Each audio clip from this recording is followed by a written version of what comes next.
одбележавте еден период во нашата држава, бевте навистина веројатно и најдобриот коментаторски тандем во историјата на Македонија. Коментиравте Европското првенство 2012-та, Светското првенство 2014-та, не знам. Како ќе опишете таа ваша соработка и мислам дека досега никој не знае, иако имаше тогаш исто муабет дека баснословен договор бил потпишан со македонската телевизија. Единствено тој ме привлече. Како стигна договорот и како успеавте така да се искомбинирате за може да кажам? Еве Златко е во тоа освен најмногу големата банковна сума. Да, освен големата банковна сума која е енормна и не сме да се каже. Затоа што кај нас живеат луѓе кои не се навикнати на такви цифри. Така да Златко некој виест. Јас секогаш сум сакал да има покрај мене стручен коментатор, добар соговорник.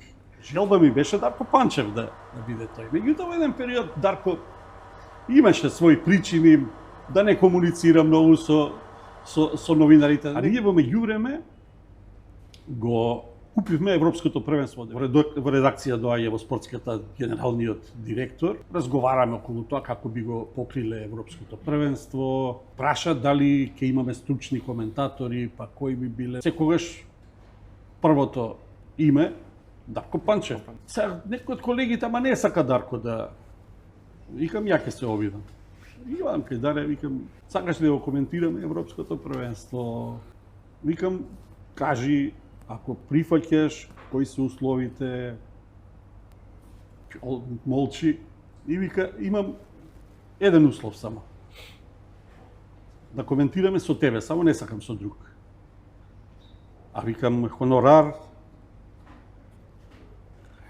не ме интересира.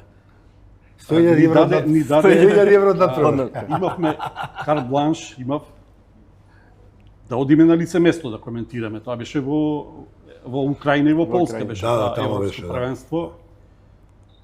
Да обезбедиме коментаторски места и се што треба, акредитации. Дарко вика, не патувам, само од Скопје.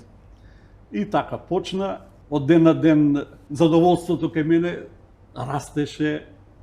Морам да кажам дека тоа ми е еден од најубавите периоди во мојот работен век. Овие преноси со Дарко, затоа што сето тоа беше така неусилено. Ќе дојдеше 5 минути, што вика пред почеток на надпревар, да се спремам, ќе си дојде, седнуваме микрофон и почнуваме, ама така мислам, убаво, лежерно, фино, навистина уживавме. Во телевизија беше главна тема тие денови Дарко. Го чека преносот кога ќе работиме заедно, да се сликаат со Дарко, вработените тука, да се сликаат со него, да го пипнат, да го прашаат. Машки само, не женски. Машки. Така да беше тоа едно прекрасно искуство и не можеше да биде поинаку за Светското првенство од 2014 година.